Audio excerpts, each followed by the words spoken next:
All right, let's move on to a player review. Just go over each player and have a quick general chat. Number one, Jack Silvani. We'll ask you for a grade, A to F. Tell me what you think and what you expect at least for the rest of the season. And I'll give you a grade for him first. It's definitely an A plus. I think he's top 10 players, if not top 5. Yeah, I mean an A at the minimum, A plus if you want to go there. I've got no problem with that. Yeah, he's been phenomenal, absolutely superb. I mean, we can speak about he's been good because he can go on the ruck, because he can do this, but he's just been unbelievable this season. Been one of the few kind of sliding under the radar, which is just one of the squad players that if we're going to develop into a premiership team, needed to develop now, and he has. So I'm happy with him. I think in terms like a player who gets under 15 touches usually a game, he does the best 15 touches of a game. Yeah, so it almost feels like whatever he touches turns into something. And that's if he's inside 50 with the ball, something's going to happen. Yeah, he's got that aura. Yeah, good feeling. And big question: who is better, him or Jason Horne-Francis? Oh man, Jay, that's a really tough question. That is a really tough question. I'll come back to you on that one. All right, number 2, Paddy Dow. And look, wait, I figured out the answer. It's Jack Silvani. Oh, look, good answer. Yeah. Number 2, Paddy Dow. And look, what we're only based off yesterday, and fair play to him. He's earned his spot after a long time in the reserves. He deserved his spot, and I think he played pretty well. A lot of people were shitting on him purely just because unless he stands out, it's like I think he did. I think he did well. I think he did what he needed to do to just keep his spot, and I think the confidence will grow as long as he keeps playing like that. Yeah, I think he did his job for the worst midfielder. I say worst because he's probably the lowest in terms, like the lowest ranked midfielder. If you were to do it like that, I thought he played well. I thought he was damaging at times with the ball. I thought his pace or like his explosiveness was on show. His ball use and his decision making at times was that coming from nerves or whatever, but I feel like he'll go into that. I felt like he's waited, he's been patient, and he played really well yesterday. So I was happy with him, and thank God he got played in the middle and not centre half back because anyway, that's a conversation for another day. But he got picked at the right time. Let's just put it that way. We won't give him a grade since he's played one game. Like we touched on before, and I think it's fair enough we just move on because I don't want to repeat the same stuff.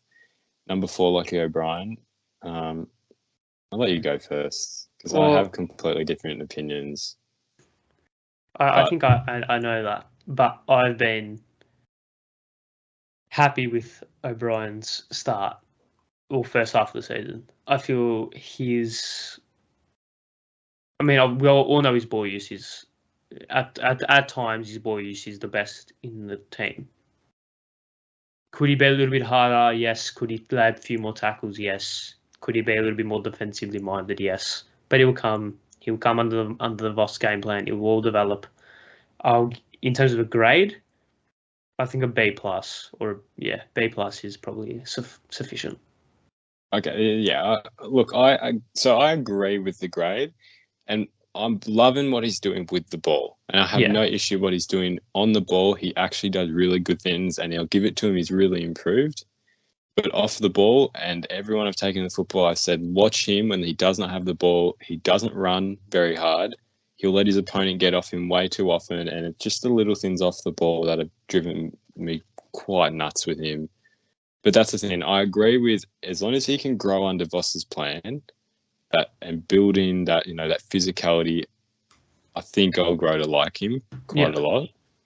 But but if he keeps up this whole just lazy running, just wrong positioning when I just don't think I can handle it much longer because it's frustrating. I hate seeing teams get uncontested links down the ground, and especially that Sydney game. I noticed Luke Parker ran rings around him the whole time. Yeah. And look, I'm impressed with his improvement. I just think that needs to change, and I think it could be a fitness issue with him slightly because he seems to potentially. I can't say it is, but I've definitely grown to like him on the ball.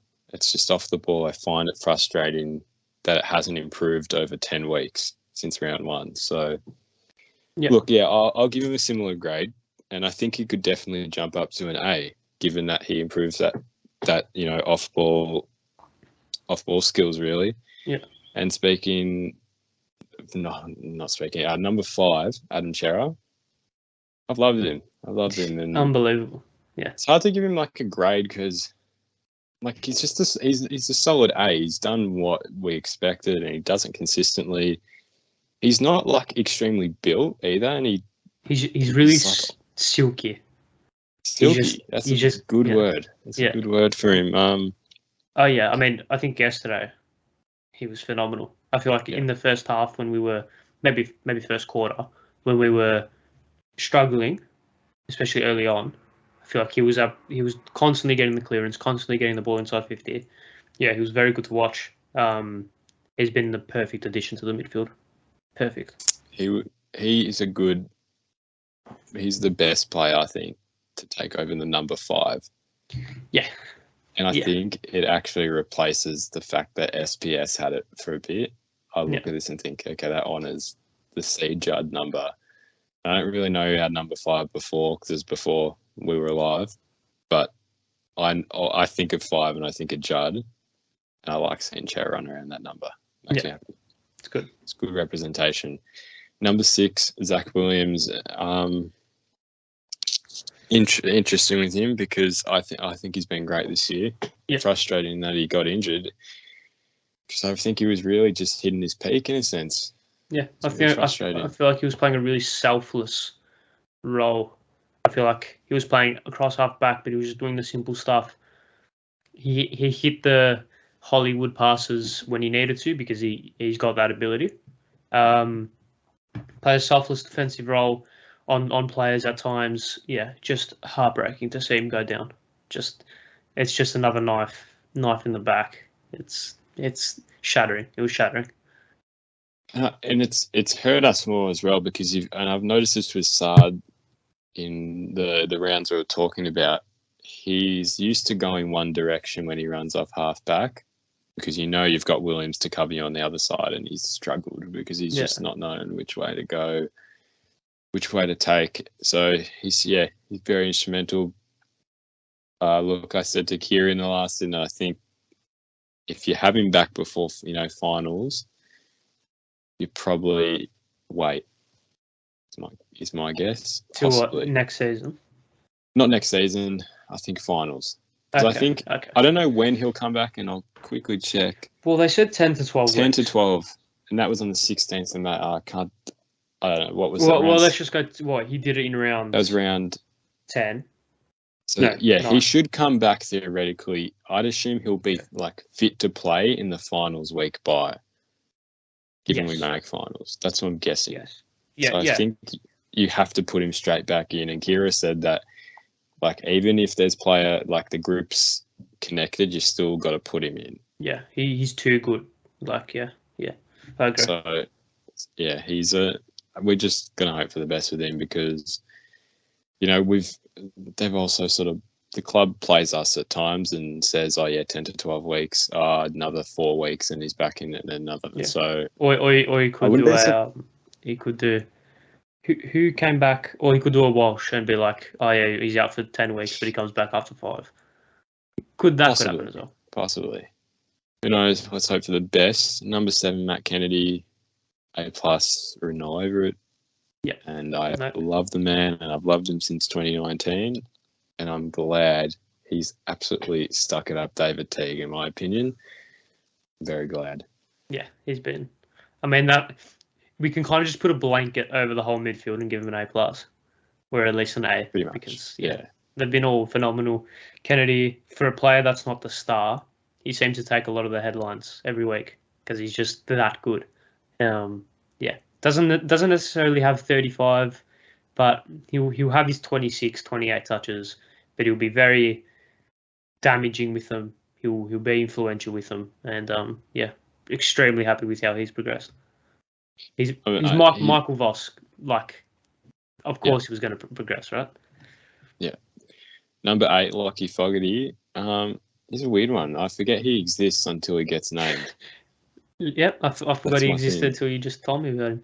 Has he played this season? He has played.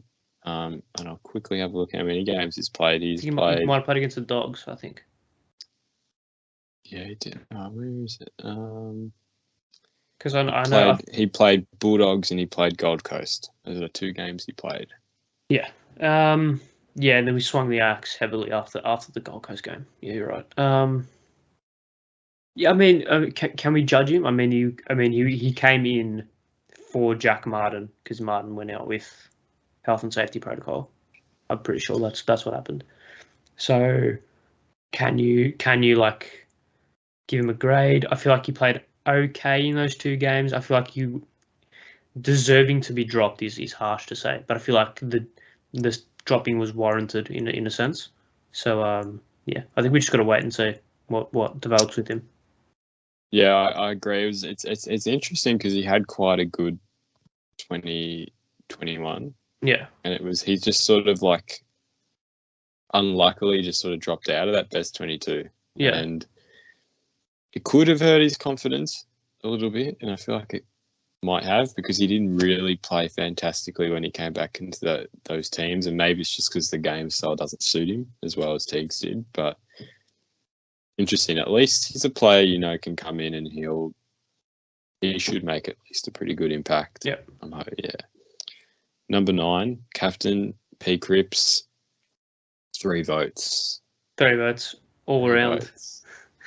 And he really lived up to that hype. Yeah, Voss style game. Like so some of the games he's played this season have been unbelievable. I feel like he's dropped off a little bit in the last 3 weeks, but that's the nature of the beast playing in the ruck. I think I remember yesterday it was a centre bounce, and it was like tap straight back down, another ball up, and DeConey just ran to the forward line, and Cripps just took the ruck against Darcy Cameron. So it's like you can't expect him to have 35 and have 10 clearances and kick 3 goals when he's playing that role. But I mean, if you want any player to be that selfless leader, it's your skipper. So I'm really happy with his season so far. I feel like let's be honest, he could probably still be leading the Brownlow, and he probably hasn't. Hasn't polled in the last 3 weeks. I'm about to look at that right now. The Brownlow, the predictor on the NFL website. I want to see where he is. It's dropped a bit. He's projected 16 votes at this point, and the leader is Lockie Neal at 18. He's got 18 votes. Patrick Cripps has 18. Lockie Neal 18, projected Oliver 18, and Andy Brayshaw 17.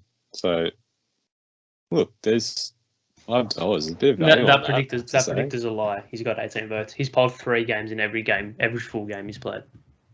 I'm convinced. Oh, except for the last 3 weeks. But I'm convinced. Well, you're right. That's what they've got here. 2 rounds is either Gold Coast game, and then round 5 was Port. Oh, yeah. Oh, wait, no, Port, and then. Did they give him 2 for the Port game? No, he didn't get anything for Freo or Port Adelaide. Nothing for Freo. No votes. Really? Is that what they're saying? Yeah, no, nothing. Andy Brayshaw got 2. They've projected Brayshaw for 2, but I can't obviously see who the other ones are. So, look, who knows? He's got to win one. He's one of those players who's got to win one. Round 6. Was it? It was. Oh, sorry.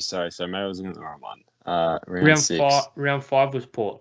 Round 6, he's got the 2 votes for Freo, and Brayshaw got the 3. Okay, that's a lie. Cripps got 3 votes. They're never going to give 3 to a losing team. Yeah, Brayshaw had 27 and had 27, 8 tackles. Cripps had 32, kick 3, 5 tackles. Come on. Gary Ablett nearly won the flag at Brownlow Gold Coast. Sure. Well, and let's be honest, Patrick Cripps is a far better player than Gary Ablett. Really? I mean, I think they. Oh well, look, I think that could be a genuine debate. But they're two different players. In 10 years' time, when Cripps has 5 premierships and 6 Brownlows, potentially. You never know. Yeah. On to number 10, everyone's favourite forward, Big H.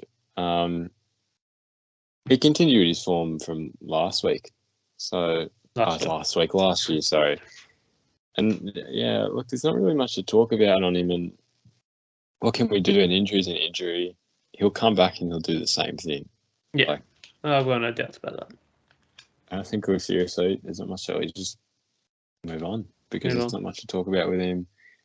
Mitch McGovern, number 11, another one. Another one. Injury. He's really frustrating me. Just frustrating that it's one of those, like, is he seriously just taking our money at this point? Our money, Carlton's money. Mate, we paid him memberships. He was doing well. He's doing very well. Like, for that, transitioning from a forward to a back isn't easy. And unless you're Liam Jones. Doing well. Unless you're Liam Jones. But, frustrating. He played well the games he played, and it's just... What game did he do it in? Or was it during training or something? It was during training. It was this back stress fracture, and I think he made it worse during training, from memory. Okay. So, just no good, honestly. No good. But I don't think he's back for the rest of the year, is he? Is he? Or is he? No, I feel like he's towards the back end. 10 to 12 weeks. So, yeah, same as...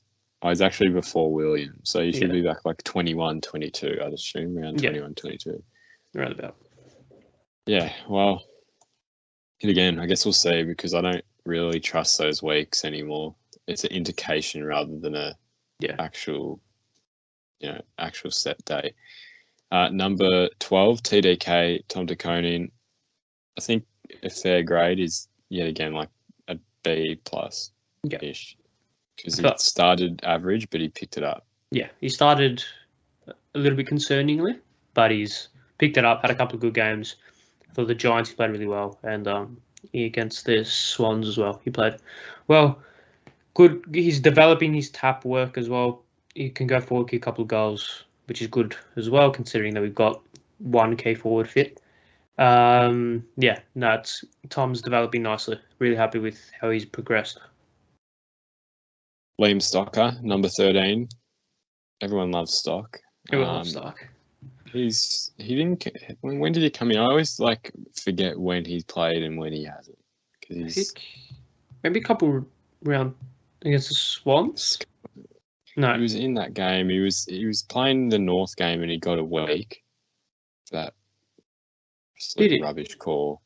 Yeah, he did. Remember he had that bump in the middle of the ground. Oh, where he just stood. Yeah. And he got a week for that, but he did. Oh, no, against Taron Thomas. Yeah. Yeah, and then he was injured anyway. But look, hard to give him a grade. He hasn't really played a whole bunch. I mean, but he's been solid when he has. Yeah, so. He's a very he's a good definition of role player, but I think he's still developing into a proper role player. Yeah, where he will. I feel like he's someone who will perfect that role in a sense. But yeah, he's got a good back end to play some consistent footy rather than that patchy that he's been playing so far. Number 15, Sam Doherty. Yeah, A plus. Correct. Yeah. What a player! He's just been huge. What a guy!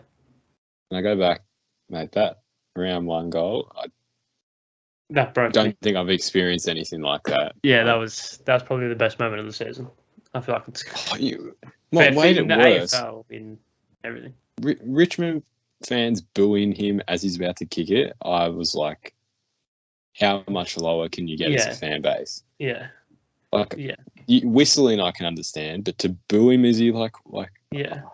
I was so glad, and I turned to Richmond fans behind me and was going off. It was a great moment. But yeah, he's nailed it. He's nailed it. He's done. He's come in and picked up where he left off, and even better if anything. Yeah, he's been phenomenal. I mean, I thought he wouldn't play again, just judging off the photos in pre-season and what he went through.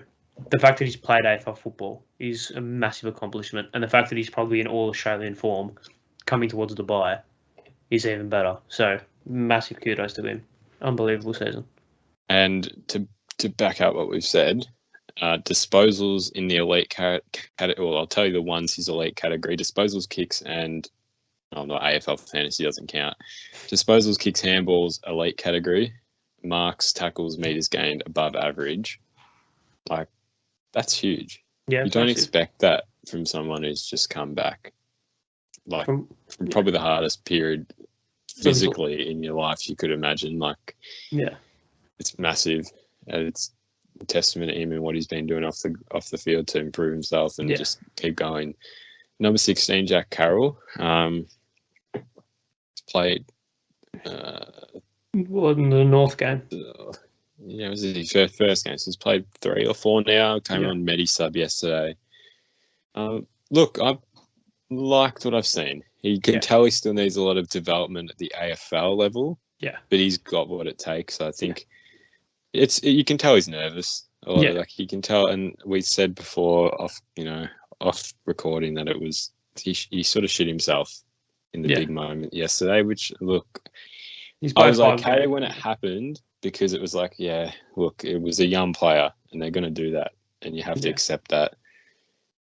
Give him more game time, I have to say. And I think he's someone you can give like 1 or 2 more games, and if he doesn't perform, take him out for a bit. Otherwise, you can roll with him. Yeah. I think you can roll with him. Yeah. But I feel like he can learn. I feel like he's a very good, but just from the things I've seen of him, like his interviews and the way he speaks, I feel like he's very open to criticism, and I feel like he can learn from his mistakes. He'll get dropped. He won't take it to heart. He'll go to the VFL, improve, and then come back towards the back end of the season. I'm pretty sure.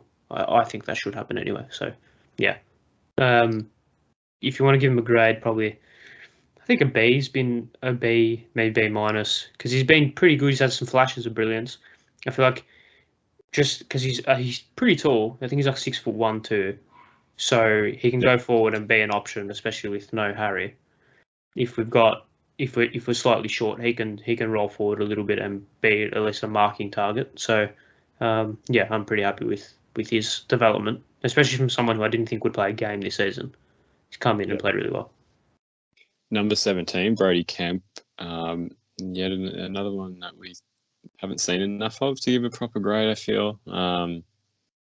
Yeah, I mean, it's more. I think for him, it's what he does in the second half of the year. Yeah, we'll show if he's stepped up. Yeah, I know he's been swung around forward back because of injuries.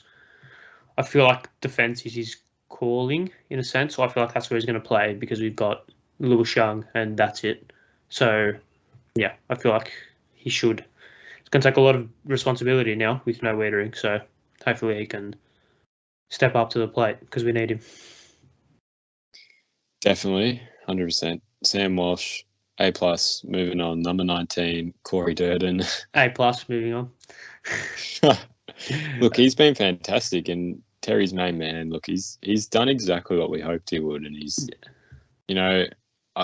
with him, I think he's either like really hot or he's, I would say cold, but like he just won't do a lot in a sense. I think that's what you're getting with him. He's so exciting. He's so every time he goes near the ball, something's happening. I mean, we saw he kicked the goal from 60 yesterday. So, I mean, that was a great goal. He can do anything. He's unbelievable. Grade? A. Yeah, agree. A on that one. Number 20, your man, Lockie Plowman. I think, when did he come into the team? Has he played most games? He came on as a sub for McGovern in the Bulldogs game. Yeah. And he's played ever since, I'm pretty sure. Look, I've liked what I've seen, and as much as people crap on about him, and look, we've said this before, we can understand why people judge him, but as we keep saying, who do you replace him with? Who do you get rid of him for? He does this like he's a very smart player, and like I'd rather someone who's tactically there than someone who's constantly giving the ball up. Yeah, he's very in touch with the system. He knows his role very well, and he plays his role well. Does have brain fades at times. That's probably the only criticism I've got of him. But his ball use has developed tenfold in the last couple of weeks. I mean, he shut down Toby Green against the Giants. Perfect. I mean, he's played really well this season.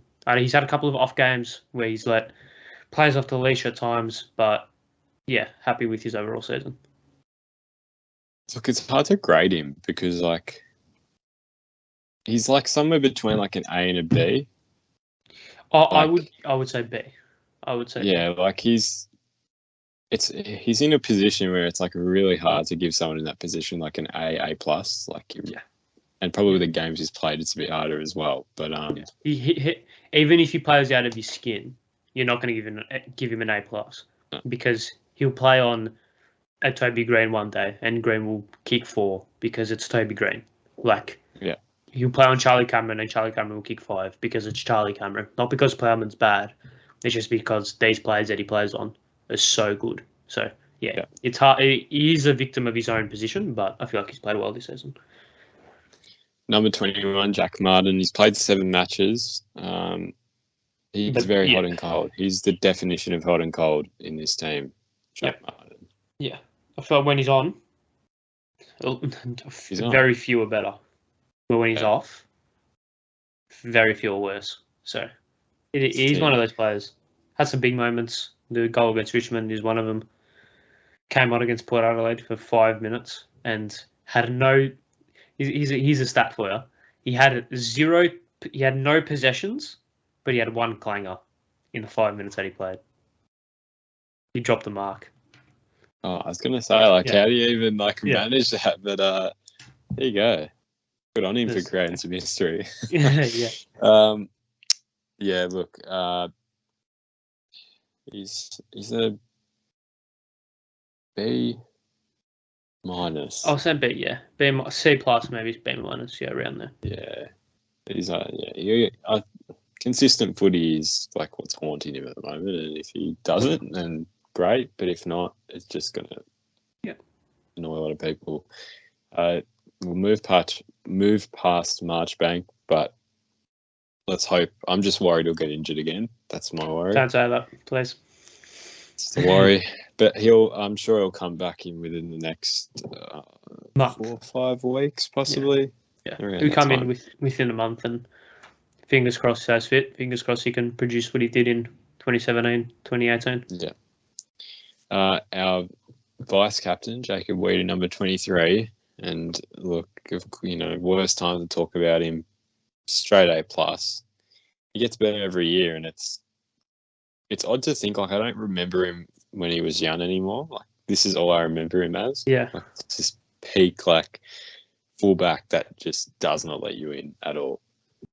Yeah. Phenomenal. I mean, you can't really say a lot about him because he's just every week, same every single week, and it's elite. So heartbreaking that he got injured. A little bit of a stupid injury as well. If he just attacks the ball, he probably doesn't get injured, but that's footy. So it is what it is. It is. 24, Nick Newman.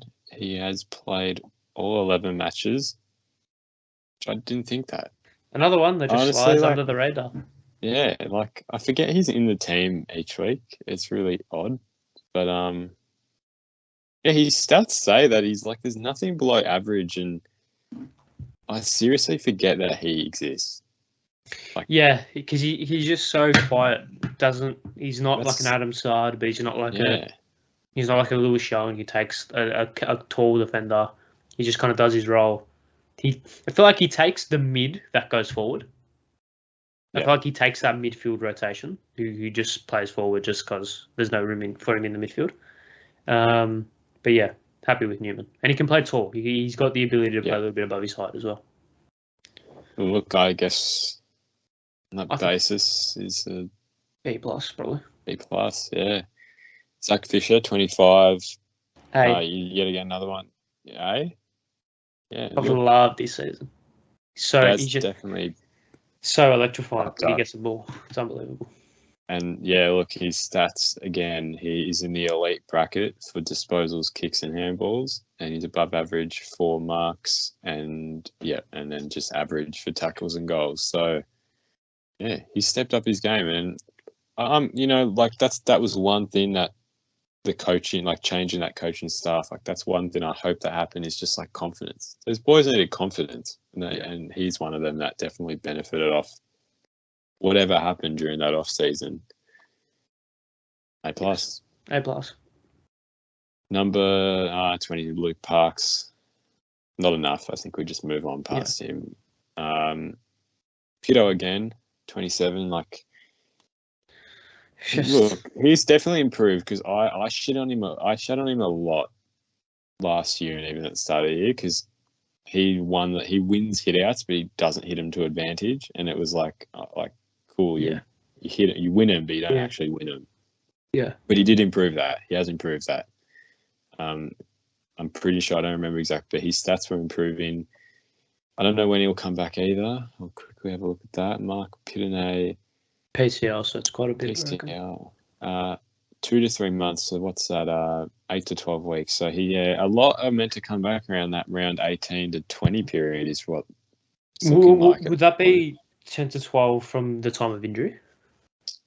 Yes, it says suffered a PCL in round 6, currently working through the best approach to rehabilitation. He's expected to be sidelined for 2 to 3 months, but that hasn't been updated since the Anzac Day. So I don't actually know if that's accurate. 2 to 3 months, he should be back in maybe around 16-ish. Possibly, yeah. I'm just interested whether they'll bring them in as soon as they're... Because 10 to 12 weeks is like... If it's 2 to 3 months, he could be back as soon as 8 weeks, is what they're saying. Yeah. Yeah, I guess it's just a rough guideline. Yeah. But he's improved, and it would be nice to chuck TDK up forward, and it would be great at this point in time when you've lost Mackay. Like, that's where Pito's really needed.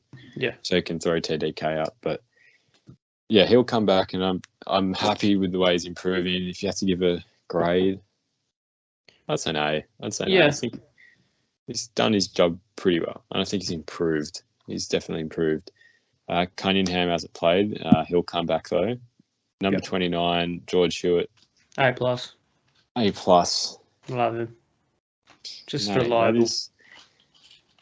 That's best pickup so far. Beats Chera by a mile because I think with Chera, everyone knew what you were getting from him, and he's done it anyway. But like, and also we go up pick 7. Like underrated Hewitt though. Like, I almost didn't know who he was. I was like, my brother was like, "Oh, we're getting George Hewitt." I was like, "Who's that?" He's like, "The bloke that just had 13 tackles in an elimination final." I was like, "Oh right, okay, so he's actually good." Like, if you come from a Bloods culture, you know straight away physicality and just like this brutal energy that runs through like a team. So you knew like that was one. I was like, that's it. Like that's the player you need. Yeah. Like terrific, elite category for disposals, handballs, and he's above average. Everything else. So done exactly what we've needed him to. And another A+ superstar, C. Curnow. We've talked about him before. I mean, is it like just as if you have 2 knee injuries and then just like do that, you know? Like he's a king, man. He's not real. So it's A+, Coleman medal, put it in the bank. Thank you very much. Just 3. His season average is 3-4 a game. Like that's ridiculous. I don't know. Is he top of the? No. Is he top of the Coleman? Yeah. I don't know. Is that top? He is. There Kick 4 yesterday. Insane. Number 31, Tom Williamson. He's only played 1 game, and was that a full game? Was it a sub?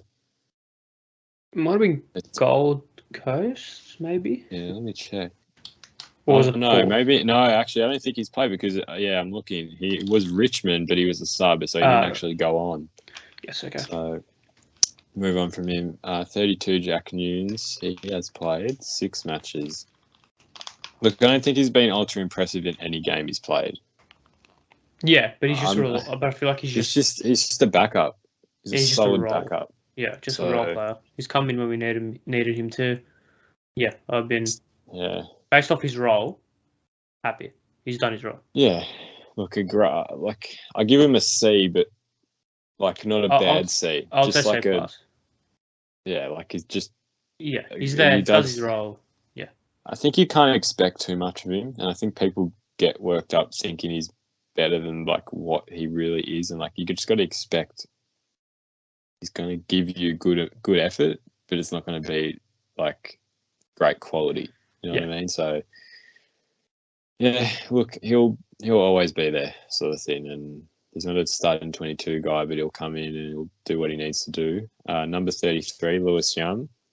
I've been pretty happy. Look, and then I didn't expect him to play as well as what he did, and I wasn't loving him at the start. I wasn't very happy. I thought, like he's just not doing much. His opponent's getting the best of him, but I think I just judged him too quickly. But he's, pretty good. Yeah, solid second K defender. Not much more. That's came in. Well. Yeah, wasn't. Okay. He's above average for most. Intercept marks is above average. Spoils above average. Two big defensive stats, and he's above average in the competition. So, kudos to him. Yeah. Grade. B plus. Yep, agree. Number 34, Sam Philp, has not played a game yet. Number 35, Ed Curnow, has not played a game yet. And number 36, Josh Honey, has not played a game yet. So with Jordan Boyd, number 37, 4 games. Look, I said this with Kira. I don't rate him at all, and I think he's it's very brutal, but I think he's a pretty pathetic player. I mean, I don't rate him highly as well. I saw him play against St Kilda in the practice game. That was the game I was like, yeah, he just doesn't have it. I was like, I don't think he's up to it. Yeah. I mean, I'm pretty sure AFL coaches would know more than us, but yeah, I just don't think he's AFL standard at the moment. He's a great VFL player, and that's it. That's all I'll give him. Yeah. I just don't think he's... Like, the problem is, even if you bring him on as a sub, he just doesn't add anything. Yeah. It just feels like you've still lost one player, and you're not getting anything back, so... I get he was a mid-season draft, so it's one of those, again, like you get what you're given, so can't do much. And grade, look, a D. It's just not enough. Yeah.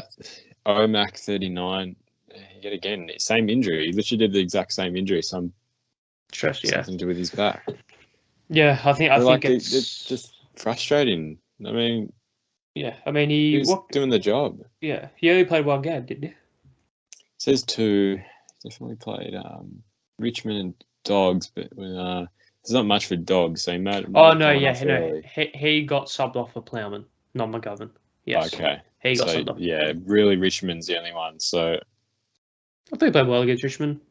Yeah, no, he did, and that's why it's like frustrating. You just can't stay healthy. 41's Dominic Akui. He hasn't played yet, but he's been playing reserves football. Yeah. So I guess he sort of seems like a test development player if he does well enough. Yep, 100%. Number 42, Adam Sard. Solid A+. I mean, he's like him and Williams, I see very similar. Adam, like you take out the speed factor, like that side's just like the fastest by a mile, like very similar, and he's above average for a lot of stats. I'm surprised for meters gained he's not elite, like he's above average, but I think because he runs 50 meters and then he kicks at 5. That's probably why. That's true. Yeah, but no, he's been phenomenal. Number 43. Look, I hate to say it, Will Setterfield. Yeah, I mean, I love him, but he just hasn't played well. Yeah. And I thought the first couple rounds he was like just doing enough, but he just couldn't pick it up. And I was like, fair enough. I can't, I won't sit here and bullshit and say, look, he deserves to be in the squad. He just, he's just got to lift. And I think at his best, he deserves a spot in that team, but he just wasn't playing at his best. And look, he played 6 games. He's a C. C minor, like just not up there, not enough from him. 44, Matt Owies has played all 11 games, and I was worried that he'd get worse. I don't know why, but I was worried he would go quiet. Syndrome. Yeah, like exactly that. I was like, he just won't stand out anymore. And his stats like indicate that a bit, but like I think he's been tackles. He's in the elite category for. So that's what you want. Yeah, that's what you want. That's what you need. So he's got a lot of off-ball intensity. Yeah, I've been happy with him. I feel like his output has been touch and go, kicked big goals yesterday in the last quarter. Yeah. But yeah, I've been happy with him. He's kicked 9 goals, so nearly a goal a game, and he kicked 15 last year in 13 games. So like he's keeping the same form, obviously. Yeah. That's what I'm actually minus the goals, his stats are pretty much better in terms of averages compared to the 13 games he played last year. So yeah, and I mean last year we had Harry Mackay and Eddie Betts. Yeah. So so now we've got Durden, Harry, Charlie, our midfield's kicking goals. So yeah, there's not a lot of goals to go around when Charlie's kicking half of them and we've got Cripper kicking 3 every game. Yeah. 45. Murkov hasn't played. He was like, for people who don't know, there's the players who don't play sit on level 1 around the Carlton members, and this was the Adelaide game. He walks right past me. My God, this guy is huge. He is like, I've walked past Max King before at Moorabbin, and they're practically the same. He's 210 centimeters. I think Max King is very similar. Like, how do people get that tall? Yeah, as someone who's 5'7" on a good day, maybe 5'8" on a good day. I don't know. The guy's huge, but the negative with him is he's just very skinny. He doesn't have a lot of muscle. Yeah. I mean, he probably still weighs about like 90 kilos. It's just that it's covering 7 meters. He's 104 kg. Yeah, I don't know if I believe that. No, I probably agree. It's just it's covering 6 meters worth of human. Yeah. So that's just like. I feel like he's a project player, so I mean I'm not too stressed about. Yeah, I can agree. The only thing is if we lose another ruck. Oh, if the coning goes down, I think I might stop supporting Carlton because I don't think I'll be able to handle it. Like the thing is, he won't do anything. Like he just won't do it. He won't be able to compete against AFL ruckmen. Yeah, but I mean that's not his fault because he's been in the system. I mean, it's just. I think he's. You build him up, and I think he'll be all right. I think he'll be okay. Should be okay. Matty Cottrell, 46. The resurgence.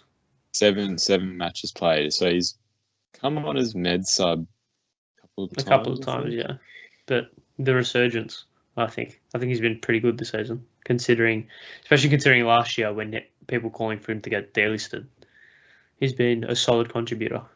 Look, I agree. This is what my dad said. He's like, if you put him and Lockie O'Brien together, you would have one elite player. A guy like Lockie O'Brien's ball skills with Cottrell's like run, grunt, like you would have the elite you would have an elite outside midfielder. Yeah, like just that is so he's done pretty well. Like I actually think his ball skills have improved compared to last year. I mean, that was the one knock on him, and he's improved that tenfold. So he's doing enough. I think he's a good medi sub. I don't know if you can afford to start him a lot, but I think like as a player that, like we said, is someone who can come on and actually impact the game. He's doing pretty well at it. Yeah. I mean, he's making up for the player that goes off. So they played him. I think B plus. Yeah. Roll with that. B+, B. Yeah, right about that mark. That brings us to the end. Thank you for joining me. Thank you for having me. And Pleasure. One last thing. what is our record by round 23? And if we make finals, where do you want to be by the end, by our loss in the finals or a grand final win? So we've got 10 games left. Is that correct? Yes, 10 games left. Yes. We're 9-3. So we'll be 8 and 3. 11 games left. No, 10 games left. Yeah, isn't it 22 games? There's round 23, and we've got the bye in round 12. So we've got 13 to 23. So 13 games. Anyways, whatever it is. No, 10 games. Yeah, we played 21 games this season, I think. Anyway, well, let's just talk about what we can expect, because that's probably what we need to look forward to. Is to like, all right, what do we expect? And it's going to be obviously very tricky, especially with the injuries. Going to be very tricky. So we have 11 games left. We have 11 games left. We're 8-3. For some reason, I feel like we're 9-3. Anyway, 8-3. We're going to be 19-3. I'm joking. Imagine that. Imagine how good 19-3 would be. Because we've got tough games. We've got Brisbane over there, Melbourne at the G. We'll make finals. That shouldn't be a problem. Top 4, probably not, considering the injuries. 11 games left. I reckon we'll win 7 of our next 11. So we'll go 7-4 for the second half of the season, which will put us 15-7.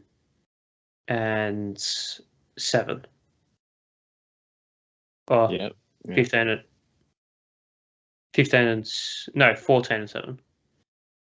14-7. Well, I think that was our 2011 record, and that got us 5th. So it did. No, 15-7. We'll be 15-7. 15-7, and that gets us. Yeah, that got us. Well, last year that got top 4. Yeah, we were 14-7 and 1 draw in 2011, and that got us 5th. And Brisbane got 15-7 and finished in the top 4 on 0.1%. I think 15 wins guarantees you a top 4 spot in at least not 80% guarantees 15 wins plus, 13 plus top home elim, and then anything less. I think 12 plus guarantees you 8. Yeah. I reckon 15-7. Yeah. Yeah, that's fair prediction. 15-7. I feel like the Brisbane at the Gabba will drop. Well, I think it's hard to predict considering that what games we have left, and I think you need to look at that before you look at anything. But Brisbane at the Gabba is going to be tough. Melbourne at the G is going to be tough. I feel like Richmond is going to be tough. Then we've got the Dockers, the Saints, the Cats, and the Pies again. I feel like 15-7, maybe 14-8. That mark. I predicted 14 wins pre-season. So for continuity's sake and for consistency, I'll say 14 wins. There you go. Thank you for joining me, Ari. You'll definitely be back on this channel come the end of the season. For grand final celebration. Grand final review, yeah, correct. Yeah. Charlie Koenig 10 on the MCG. Yeah, and Harry was good on 6. So Cripple was quiet. Norm Smith only had 40 and kick 4. Anyway. Till then, let's hope Blues actually make finals. Let's hope for the best. Thank you for joining me, Harry, and we'll catch you in the next one. So,